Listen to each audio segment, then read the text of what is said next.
My brother stole $120,000 and ran.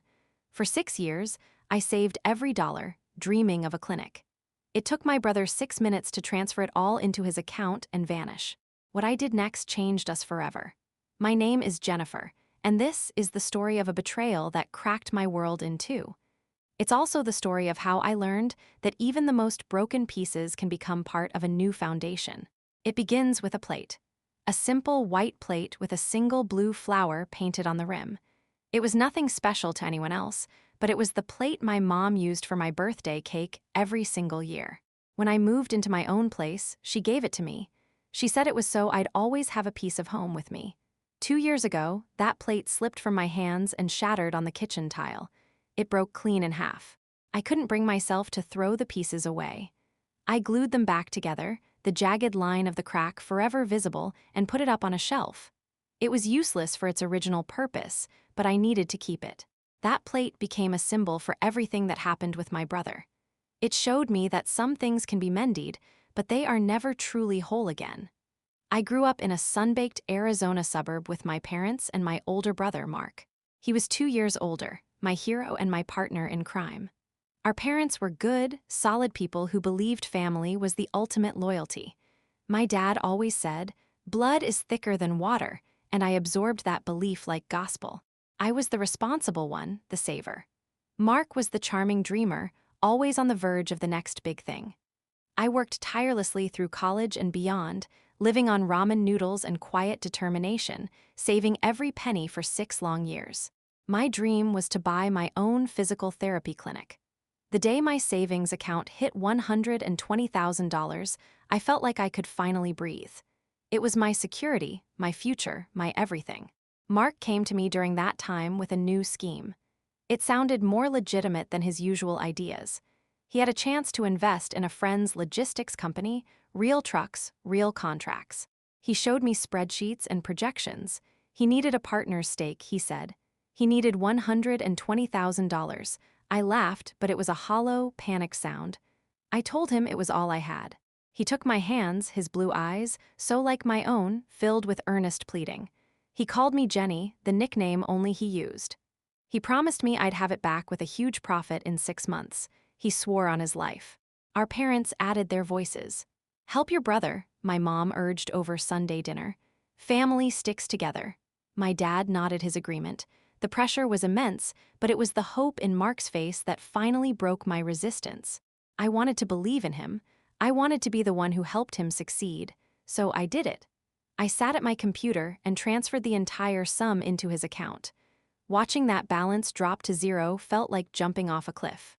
He hugged me, thanked me profusely, and told me I wouldn't regret it. For a few weeks, he sent enthusiastic updates. Then the messages became sporadic. Then they stopped altogether.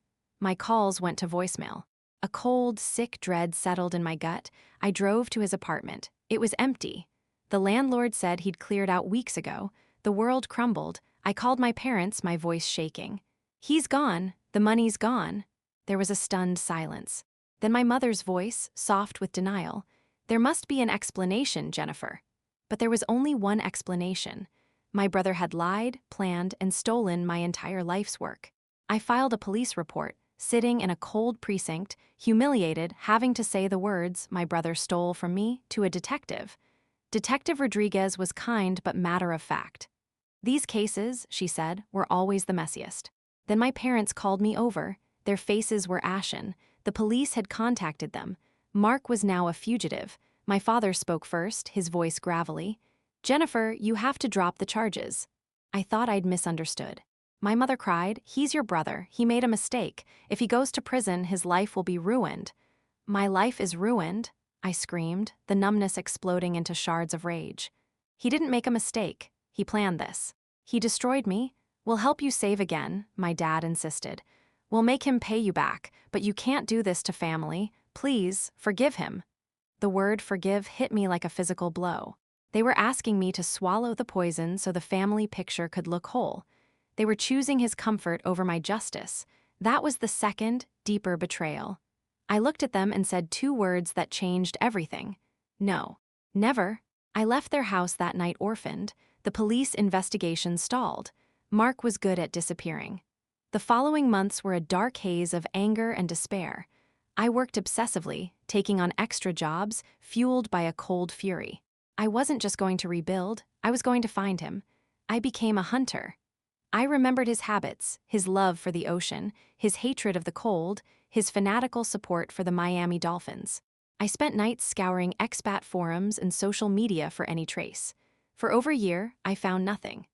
Then, on a forum for people living in Central America, I saw a photo of a sunset in a Costa Rican town called Playa Escondido. In the corner of the shot, on a rustic bar, was a hand wearing my grandfather's distinctive college ring. Mark never took it off. My heart hammered. I scraped together money for a plane ticket. I told my work it was a family emergency. It wasn't a lie. The town was a postcard of beaches and jungle. I found him on my third day. He was coming out of a surf shop, tanned and lean, looking relaxed and happy. My $120,000 had bought him this sunshine, this easy life. I followed him to a small villa on a hill. He had a job at a beach bar. He had friends. He had built a new life on the ashes of mine. I didn't go to the authorities yet. I needed to be sure, and I needed him to see me. I discovered where he hid most of the remaining cash in a case under a floorboard. I didn't touch it. Instead, I sent a detailed email to Detective Rodriguez with his location, alias, and routines. Then I waited. 2 days later, I sat in the shadowy corner of his bar. I watched as 2 plainclothes officers approached him. I saw the color drain from his face. As they let him out, his panicked eyes scanned the room and locked with mine. The shock of recognition that flashed across his face, the understanding that I had done this, that I had found him, was the first flicker of satisfaction I'd felt in years. I didn't smile, I just held his gaze until he was gone. Back home, the legal process was a slow, grinding wheel. Mark was extradited, which took months of paperwork and waiting. During that time, I existed in a state of suspended animation. The clinic I had dreamed of now felt like a hollow victory. I had named it Haven Physical Therapy, but it offered no haven for me. I moved through my days with clinical precision, treating patients with a detached kindness. The cold core of anger had settled into a permanent resident in my chest, a stone I carried everywhere. My parents and I spoke only when necessary. Conversations were brief and brittle, confined to logistics about the case or updates about Mark's extradition status.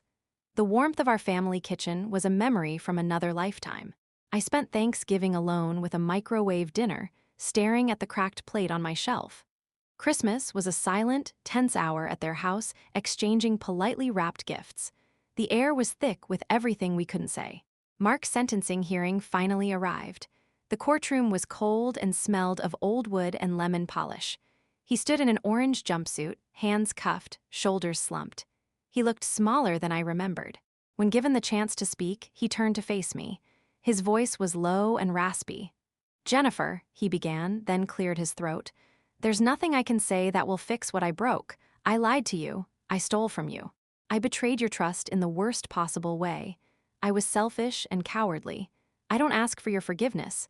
I know I don't deserve it. I need you to know that I am sorry. Truly, deeply sorry." The judge sentenced him to 5 years in state prison. As the bailiffs led him away, he didn't look back. My parents clung to each other, weeping quietly. I felt nothing but a vast, echoing emptiness. I had won. So why did I feel so completely lost? The check for the recovered money, about $85,000 of the original $120,000, arrived. I used it for the down payment on the clinic. The business flourished. Patients came, the phone rang, money flowed in, but I was merely going through the motions. The dream had been achieved, but the dreamer felt dead inside. Then, 8 months after Mark went to prison, the first letter came. It was a plain white envelope with the prison's return address stamped in stark black ink. His handwriting, that familiar looping script, spelled my name. I carried it into my office at the clinic, closed the door, and stared at it for 20 minutes. Part of me wanted to burn it unread. Another part, the hunter who still needed to track her prey's every move, won out. "Jenny," it began, and that alone made my breath catch. "I'm not asking for forgiveness. I know I don't deserve it, and I'm not writing this to get it. I'm writing because I have to say the words, even if you never believe them. I'm sorry. Saying it here in this place feels pathetic. Sorry doesn't give you your years back. Sorry doesn't unbreak whatever I broke in our family. I lied to you. I planned it. I saw your trust, your love for me, as a weakness I could exploit. That is the ugliest truth about me, and I have to look at it every single day in here. You were always the strong one, the real one. I was just the charming reflection, trying to be something I wasn't. The money, it was never about the investment. It was about me wanting to be the person you already were, someone solid, someone with a future. I thought if I had the trappings, I'd become the real thing. I was wrong. All I became was a thief. What you did finding me, I hated you for it. For weeks in that cell in Costa Rica, I cursed your name. But in the quiet, in the dark, I started to understand. You didn't just call the police. You came yourself. You looked me in the eye. You made me see what I had done. No one else ever had. Mom and Dad always made excuses. You were the only one who ever held me accountable. Even when we were kids, you'd call me out when I was being a jerk. I hated it then, too. I'm in a therapy group here. They make us talk about our victims. Not in a legal sense, but the people we hurt. I talk about you. Every time I talk about you, it's the hardest thing I've ever done. I don't expect a reply. I just needed you to know that I see it now. The crack. And I know I'm the one who swung the hammer. Mark, I read the letter 3 times. The paper trembled in my hands. This wasn't the remorse I had imagined in my fantasies of revenge. I had wanted him broken, weeping, begging. This was calm. This was clear-eyed. This was introspective. It disarmed my rage completely, leaving me confused and strangely adrift. He was supposed to be a monster, a simple villain. This letter painted him in shades of gray I didn't want to acknowledge. I didn't write back, but I didn't throw the letter away. I locked it in the bottom drawer of my desk, a secret artifact. Life continued its numb march. Then, on a perfectly ordinary Tuesday afternoon, my mother called. Her voice was a thin wire of panic. "Jennifer, it's your father. He collapsed. They think it's his heart. We're at Mercy General." The world narrowed to a single, blinding point of fear. All the ice between us melted instantly in the furnace of crisis. I was at the hospital in 15 minutes, still wearing my clinic scrubs. I found my mother in the cardiac ICU waiting room, a small, shrunken figure in a plastic chair. When she saw me, she didn't speak. She just stood up and fell into my arms, sobbing great, heaving sobs that shook us both. I held her, the familiar scent of her shampoo cutting through the sterile hospital smell. We were just a mother and daughter, terrified. My father had suffered a significant myocardial infarction. He was stable but critical. The doctor, a weary man with gentle eyes, explained about blocked arteries and necessary stents. "Stress," he said, glancing between my mother and me, "is a major factor here. A major factor." The unspoken words hung in the antiseptic air, the stress of a son in prison, a family torn apart. A new, vicious flavor of guilt coated my tongue. I pushed it down, clinging to my narrative. Mark did this. His actions started this chain. I spent the next 3 days at the hospital, leaving only to shower and change. My mother and I talked about everything except the giant, silent thing that sat between us. We talked about my father's recovery, her garden, a book she was reading. It was a fragile, temporary truce built on his hospital bed. On the 3rd evening, as my father slept, the machines beeping their steady rhythms, my mother finally broke the silence. "He writes to us, you know," she said softly, staring at her clasped hands. "Mark, he asks about Dad every letter. He's different." I stayed silent, thinking of the letter in my drawer. "He told us he wrote to you. To apologize." She looked at me then, her eyes red-rimmed and pleading. "Did you read it?" "I read it," I said, my voice flat. And nothing, Mom. It was words on a page. Words don't rebuild 6 years of work. They don't stitch trust back together." She flinched as if I'd slapped her.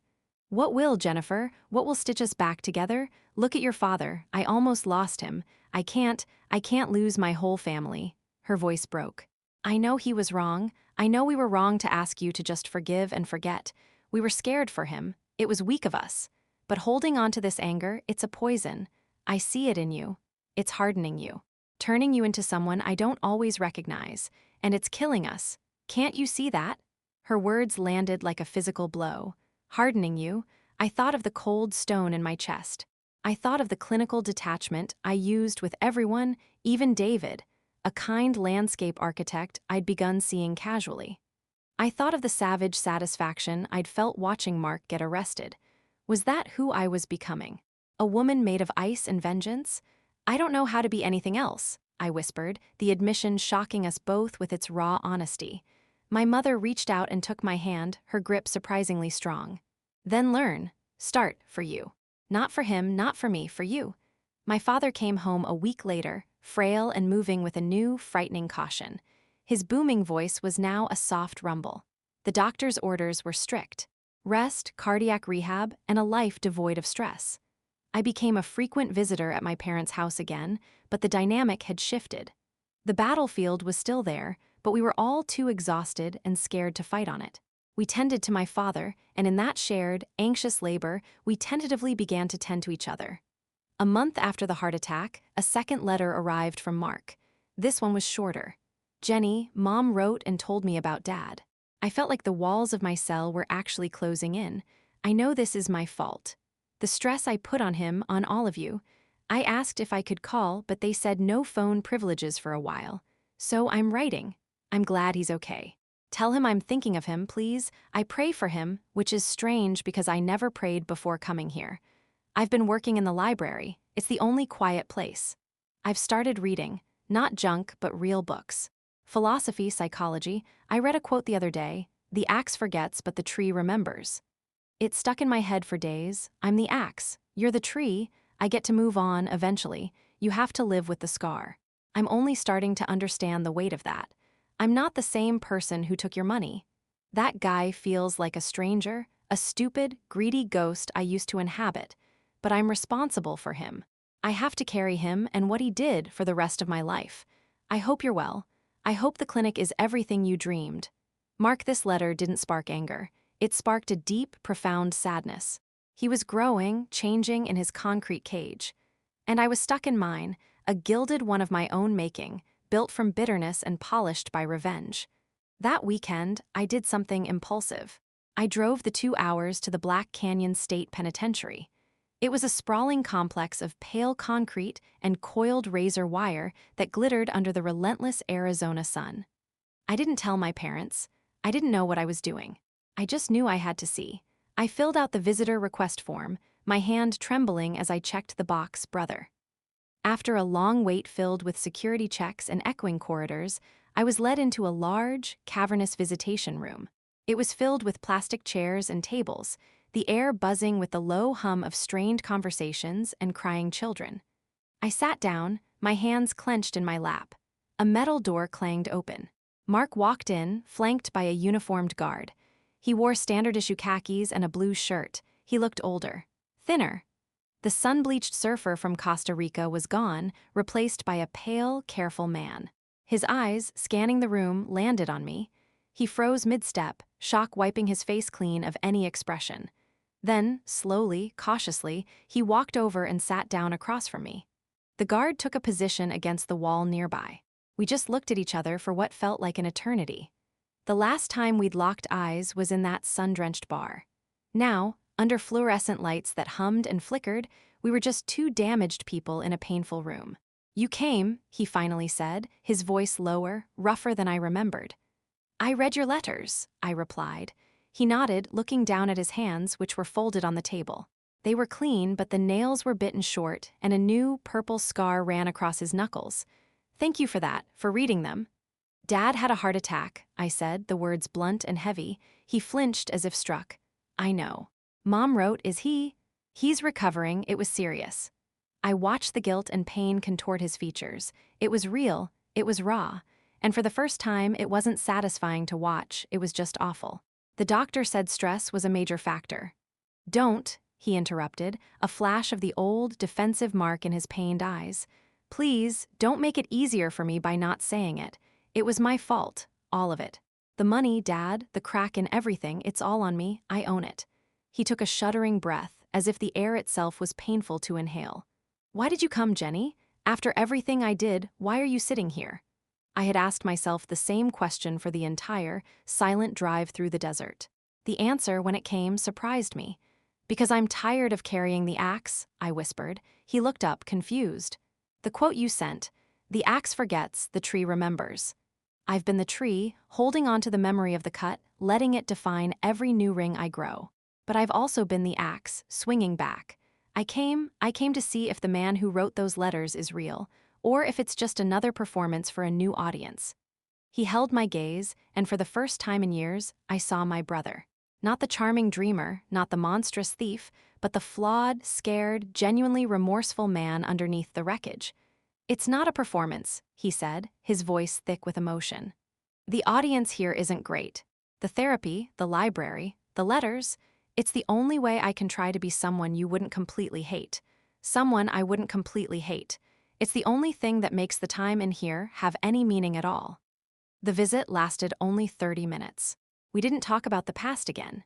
We talked about my father's rehab exercises, about my mother's attempt at growing tomatoes, about the mind-numbing routine of prison life. Counts, meals, work detail. It was surreal, mundane, and profoundly sad. As the guard called time and I stood to leave, he spoke again, quickly. "Jenny, I will spend every day of the rest of my life, in here or out, trying to make it right. I know I can never repay what I took. Not in money, not in time, but I will try, I promise you that. I didn't say, 'I forgive you.' The words were a mountain I couldn't climb. But I said something else, something that felt just as difficult and just as true. 'I believe you.'" On the long, straight drive back through the desert, the hollow feeling inside me began to shift. It wasn't filling with joy or relief. It was filling with a heavy, complicated grief. For the brother I'd lost, for the years we'd wasted, for the innocent trust that was gone forever. But grief, I realized as the sunset painted the sky in fiery colors, was different from rage. Grief could be carried. It could be acknowledged. It could eventually be laid down. I didn't go home. I drove straight to my parents' house. They were in the living room, my father dozing in his recliner with a blanket over his knees, my mother reading a magazine. I walked in and they both looked up, startled by my sudden appearance. "I went to see Mark today," I said quietly. The magazine slipped from my mother's hands. My father's eyes opened wide, sharp with concern. "I'm not saying everything is okay," I continued, my voice trembling slightly. "I'm not saying I forgive him, but I saw him, and he's sorry, truly, deeply sorry, not for getting caught but for what he did. And I believe him." My mother's hand flew to her mouth, and she began to cry, silent tears streaming down her face. My father, still weak, reached out a shaky hand toward me. I walked over and took it. He pulled me into a clumsy, one-armed hug from his chair, his familiar scent of soap and pipe tobacco enveloping me. "Oh, my girl," he murmured into my hair, his voice rough with emotion. "My brave, strong girl." We didn't magically become a perfect family that night. The crack was still there, running right through the center of us, a seismic fault line. But for the first time, we were all looking at it together. We weren't trying to hide it or pretend it wasn't there. We were just acknowledging its existence, and in that acknowledgement, there was a fragile beginning. Around this time, David became more than just a casual date.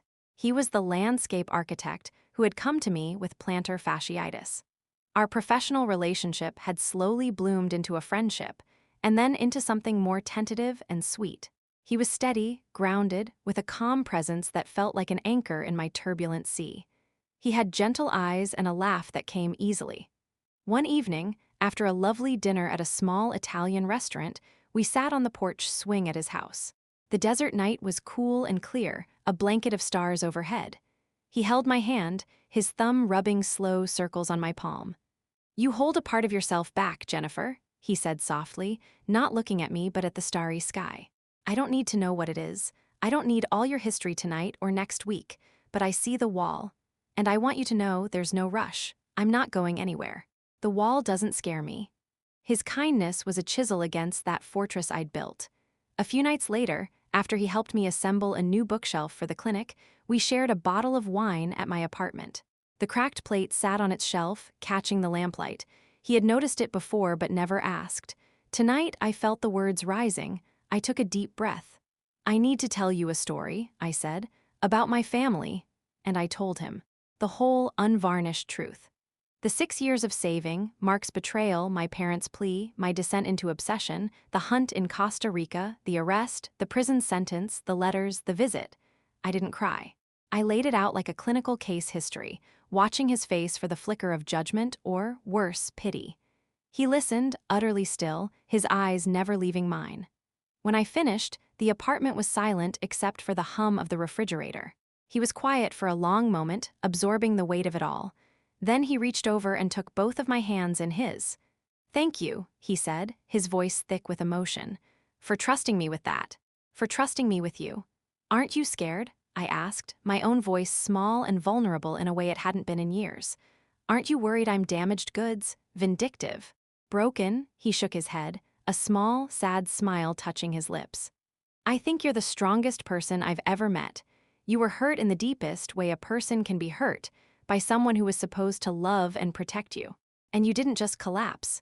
You got angry, you fought back. You rebuilt your life from literal ashes. And from what you've just told me, you're even trying to rebuild that broken bridge, stone by painful stone. That's not broken, Jennifer. That's heroic, and it's the most human thing I've ever heard." In his eyes, I saw a reflection of myself I hadn't dared to consider. Not a victim, not a hunter, not an ice queen, but a survivor. A healer, even. It was the first time the weight of the past felt like something I could actually carry, instead of being crushed by it. David didn't try to fix me. He just offered to stand beside me while I figured out how to fix myself. The new equilibrium in my life was delicate, like a spiderweb after a rainstorm. I had David's steady, loving presence in one hand and the thin, cautious thread of reconnection with Mark in the other. My parents were the fragile, hopeful bridge between those two worlds. Then, a formal letter came from the prison, not from Mark, but from a social worker named Robert. Mark had been accepted into an intensive restorative justice program. It involved a series of facilitated dialogues between offenders and their victims, if the victims were willing. The goal was explicitly not to force forgiveness, but to facilitate accountability, understanding, and, if possible, closure for the victim. "He listed you as his primary victim," Robert explained to me over the phone, his voice neutral and professional. "His participation is contingent on your agreement. You are under absolutely no obligation. It can be an emotionally grueling process, but he asked us to reach out." My stomach twisted into a cold knot. A structured, face-to-face dialogue, not in a noisy visitation room, but in a controlled environment designed to excavate pain and responsibility. The idea was terrifying. It felt like open-heart surgery without anesthesia. I talked to David that night, curled against him on the couch. "It sounds brutal," he said, stroking my hair. "But closure, that's what you said you were working towards, right? Not for him, for you. This seems like it's designed for that." I talked to my parents.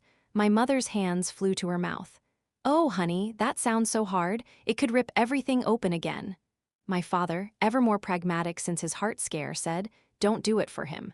Don't do it for us. Only do it if you think it will help you find some peace, Jennifer. That's all that matters now." I thought of the plate. I had buried it under the geraniums, but I still knew exactly where it was. I carried its shape inside me. Maybe this was the chance to finally dig it up, hold it in the sunlight, examine every jagged edge of the break, and decide, once and for all, what it meant and what I wanted to do with it. After a week of sleepless nights and intense introspection, I called Robert back. My voice was steadier than I felt. "I'll do it." The preparation was its own ordeal. I had several phone sessions with Robert. He explained the process, the rules, no interrupting, no violence, speak from the eye, and helped me articulate what I needed from the encounter. He was careful never to guide me toward forgiveness, only toward clarity. "This is for you to express the full impact of his crime on your life," he said, and for him to demonstrate his understanding of that impact without excuses. The day arrived. The meeting was held in a small, quiet room at the prison, separate from the general population areas. The walls were a soft beige, the only furniture a round table and 3 chairs. Robert, a man in his 50s with a calm, lined face, sat between the 2 chairs meant for Mark and me. Mark was brought in first. He looked even more nervous than he had during my visit, his hands clasped tightly in front of him. He gave me a small, tense nod. I sat down, my own heart pounding so hard I was sure they could hear it. "Welcome, Jennifer, Mark," Robert began, his voice a soothing murmur. "This is a space for truth. There is no right or wrong thing to feel here today. Our purpose is understanding. Jennifer, you have the floor to start whenever you're ready. You can speak directly to Mark, or you can speak to me. This time is for you. I had written down points. I had rehearsed. But when I opened my mouth, what came out was raw, unfiltered, and from a place deeper than any rehearsal could touch. You used to call me Jenny, I began, my eyes locked on his. He flinched but held my gaze. And I loved it. It was our thing. After you left, I couldn't bear to hear it. When Mom said it, it felt like a bruise. You didn't just steal my money, Mark. You stole my name. You stole the sound of my brother's voice saying it. A tear escaped and tracked down his cheek, but he didn't look away. It wasn't just the $120,000, I continued, the dam now fully broken. It was the planning, the spreadsheets, the lies about the trucks and the contracts. You looked me in the eye, your sister who trusted you implicitly, and you fabricated a whole future just to trick me. You made me complicit in my own destruction. I handed you the knife and smiled while you did it. And for years after, I felt so stupid. The shame was almost worse than the loss. You weren't stupid, he whispered, his voice cracking. I was cruel, I was a coward. You were my big brother, I said, and now the tears came freely, hot and angry. You were supposed to catch me when I fell, not push me off the cliff and then steal the ladder. And then Mom and Dad, they asked me to forgive you.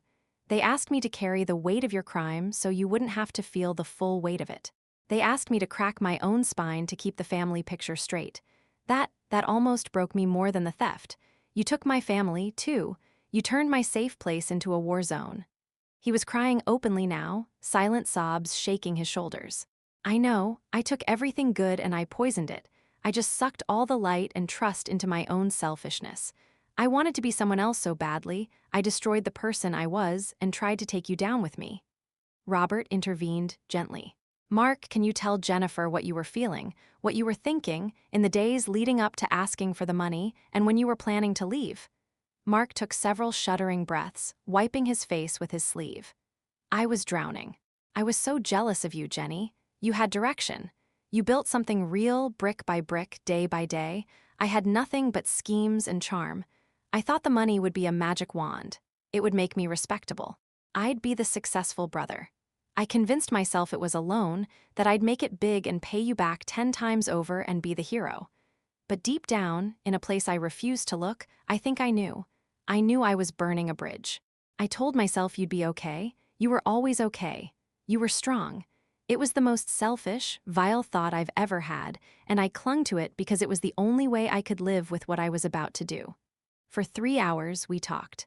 He described the panic after he left. The paranoia jumping at every sound, the hollow, empty pleasure of the Costa Rican sun that felt like it was shining on a ghost. I described the numb months, the obsession that felt like a sickness, the cold, metallic taste of satisfaction when he was arrested. I told him in detail about the plate. I found all the pieces, I said. I glued it. But the crack was all I could see. Every time I looked at it, all I saw was the break. That's what you did to me. You didn't just break my bank account, you broke my sense of the world. You made me question every relationship, every kind word. You made trust feel like a liability. I live with the crack every day, he said, his eyes hollow with the truth of it. It's in every letter I write, every therapy session where I have to say the words I stole from my sister. Every look from the other guys in here who know what I did to my own family. I can't escape it. And I shouldn't. I deserve to see it. I deserve to feel it. At the end, Robert asked, Jennifer, based on what you've heard today, is there anything you need to ask of Mark for your own path forward? Not for his absolution, but for your peace? I thought for a long time. The anger was spent, lying in ashes between us on the table. What was left was a vast, scarred landscape. I didn't need him to suffer more. I needed to know the suffering had meaning. I need to know it's over, I said quietly, looking directly at my brother. I need to know that the person who could do that to me, the person who could look at my love and see a weakness to exploit, is gone. That he's not going to suddenly reappear in 5 years or 10 with a new smile and a new lie. I need consistency, even if it's just the consistency of remorse. I need to know the man sitting here is the real one. Mark leaned forward, his expression fierce with a sincerity that was painful to witness. He is gone, Jenny. That guy died in a Costa Rican jail cell the minute you looked at me across that bar, and I understood what I had truly done. What's left is sorry. And that's all he will ever be. I will write. I will do my time.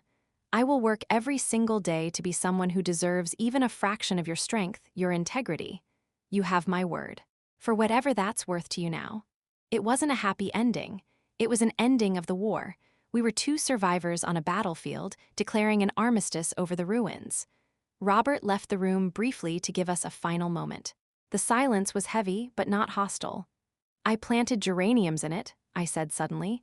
He looked confused, his mind still in the heavy space of our dialogue. The plate, I used it as a planter. It's on my patio. Something is growing in it now. A sob escaped him, and he covered his face with his hands, his shoulders shaking. When he looked up, his expression was one of pure, unvarnished grief for what he'd broken, for what could never be the same. "I'm glad," he managed to say, his voice ragged. "I'm so glad something good is growing from it." We didn't hug. Touch was still a continent away. But we looked at each other, and for the first time, we both saw the same devastating, honest landscape, and we acknowledged we were both standing in it, together yet apart.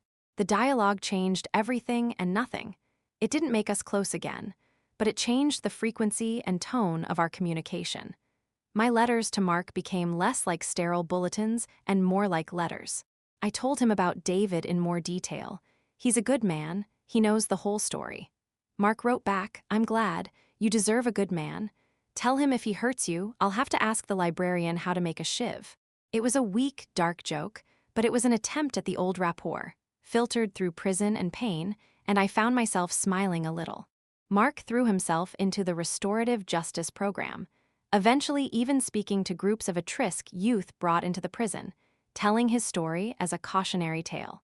He earned his GED, then started taking college correspondence courses in business ethics. The irony was not lost on either of us. He sent me his first A paper on fiduciary responsibility. I read every word. 2 years passed in this new rhythm. David's steady love was a balm. He never pushed, only supported. One evening, under the same starry sky where he'd first spoken of my walls, he got down on one knee. He didn't have a grand speech. He simply held out a simple, beautiful ring and said, "Jennifer, you are my home. Will you marry me?" I said yes, with a joy that was no longer shadowed by the fear of betrayal. It was a clean, bright happiness. My parents, their faces softened by time and the tentative healing, were overjoyed. They embraced David like the son they'd always wanted. We wrote to Mark with the news. His reply was a single, heartfelt page. "Congratulations, truly. From the bottom of my heart. He's a lucky man. Be happy, Jenny. You've earned every second of it." Our wedding was small, in my parents' backyard. David built a beautiful arch from reclaimed wood and adorned it with desert wildflowers. As I walked toward him, my hand tucked in my father's arm, I felt a complex pang of emotion. A wish that things were different. A sadness for what was lost and could never be part of this day. But overwhelmingly, a gratitude so profound it brought tears to my eyes, for David, for my parents' smiles, for the hard-won peace that made this joy possible. Mark was up for parole soon. It was the next looming, unspoken frontier. One afternoon, while helping my mother weed her garden, she broached the subject tentatively. "If he's released, he'll have nowhere to go. No savings, a felony record. It will be so hard for him to find work, an apartment." I knew what she was asking without asking.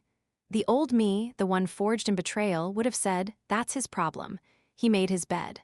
The me who had sat in the restorative circle, who was building a life with David, who had seen the genuine change in his letters, felt differently.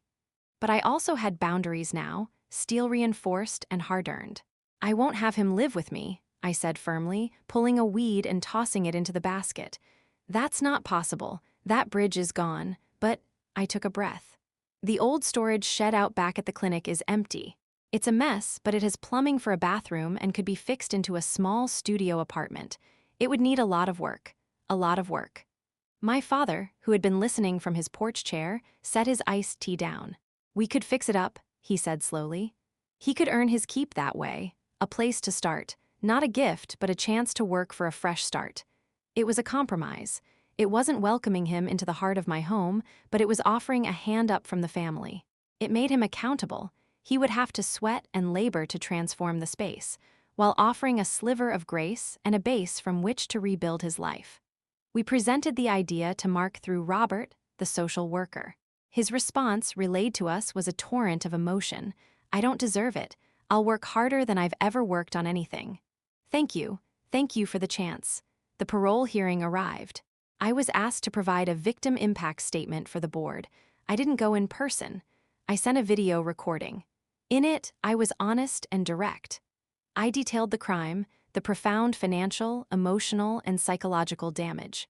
I did not minimize it. Then, I said, in the 3 years since his incarceration, through consistent correspondence and a voluntary restorative justice process, Mark has demonstrated profound and genuine remorse. He has taken full, unvarnished accountability without excuse. He has used his time to engage in intensive therapy, further his education, and participate in programs aimed at understanding his crime. While the damage he caused can never be undone, I believe he is no longer a threat to society. I support his parole, with the strictest of conditions and the structured transition plan my family has outlined. It was the hardest, most morally complex thing I'd ever done. He was granted parole. The day of his release, I was a knot of coiled anxiety. David held my hand tightly as we stood with my parents in the dusty parking lot behind my clinic. The shed, now just an empty shell awaiting transformation, stood nearby. A state-issued sedan pulled up, kicking up a small cloud of dust. The passenger door opened.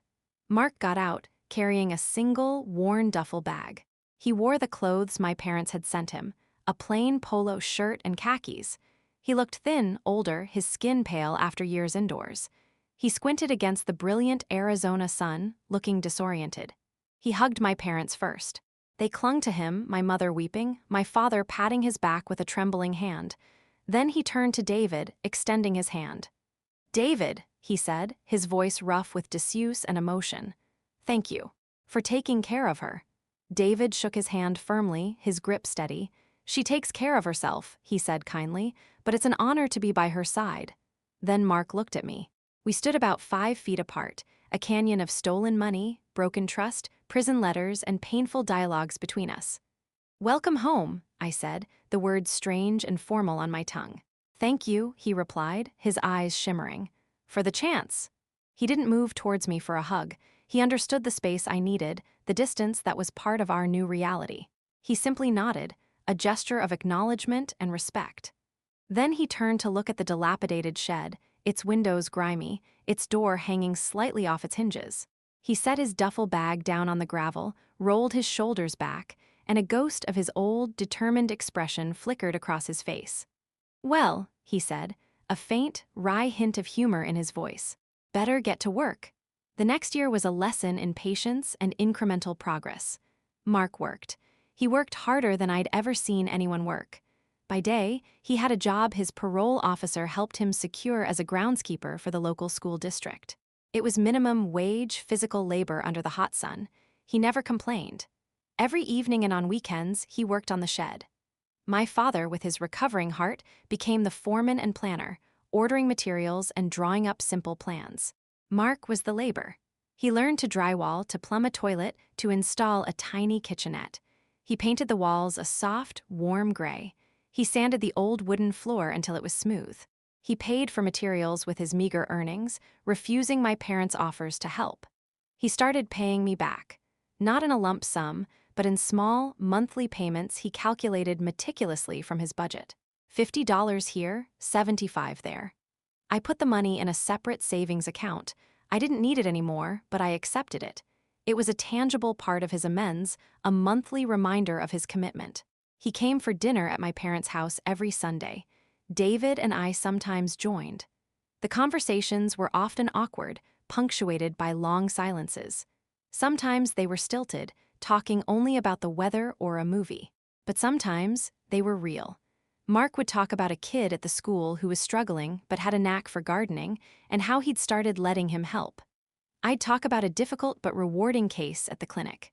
We were learning to be in each other's presence again, not as siblings who shared a childhood, but as 2 adults who shared a catastrophic history and were navigating its aftermath.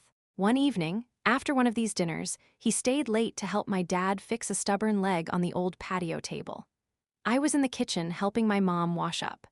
Through the window over the sink, I saw them in the golden light of the setting sun, their heads bent over the task, my father's gnarled hand guiding Mark's as they adjusted a bolt. A simple, quiet moment of repair. No drama, no grand speeches, just a father and son fixing something that was broken. My mother saw me looking and came to stand beside me, her shoulder touching mine. We didn't speak. We just watched, and in that watching, something in my own tightly wounded heart loosened, just a little. Later, as I was leaving to go home to David, Mark walked me to my car. The desert night was cool, the air filled with the scent of creosote from a recent rain. "The geraniums," he said suddenly, his voice soft in the darkness. "On your patio. They're incredible this year. So red. So full." I stopped, my hand on the car door handle. "Yeah," I said.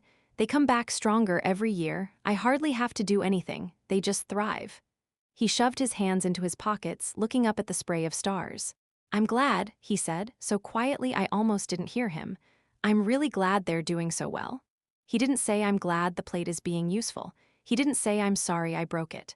He just acknowledged the beauty and the resilience of what was growing from the place where the broken thing was buried. It was perhaps the most perfect thing he could have said. I looked at my brother, standing in the twilight, still carrying the mantle of his shame, but also carrying his tools, his paychecks, his quiet, consistent efforts. The crack was still there. It would always be there, running through the bedrock of our shared history, a fossil record of a great fracture. But it wasn't the whole story anymore. New layers were being laid down.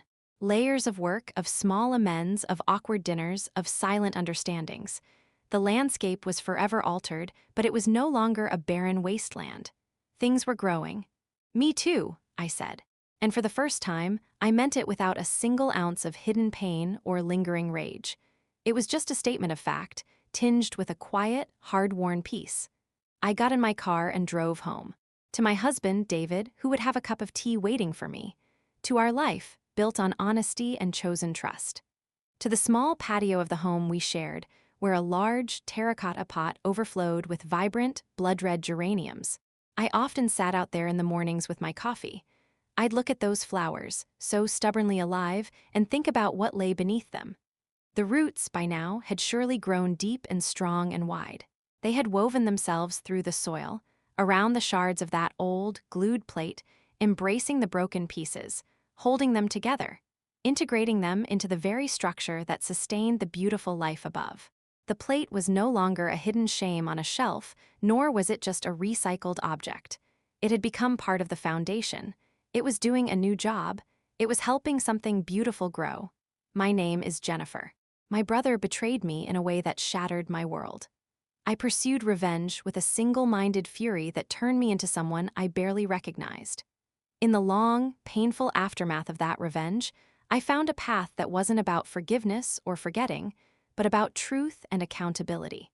It was about looking at the crack, in all its ugly, jagged reality, and deciding not to live forever in its shadow. The family betrayal left a scar that will never fade. But we chose, painstakingly and with great effort, to build a new life around that scar. We are not the family we were. That family is gone, broken like the plate. But we are something else now, something more fragile, more honest, and in its own way, more resilient. We are a family that has seen the worst of each other and is still, cautiously, choosing to show up. The axe may forget, but the tree, with its rings of scar tissue and new growth, remembers, and it is still standing. It is still reaching for the sun. And sometimes, that is the only victory and the only healing that truly matters.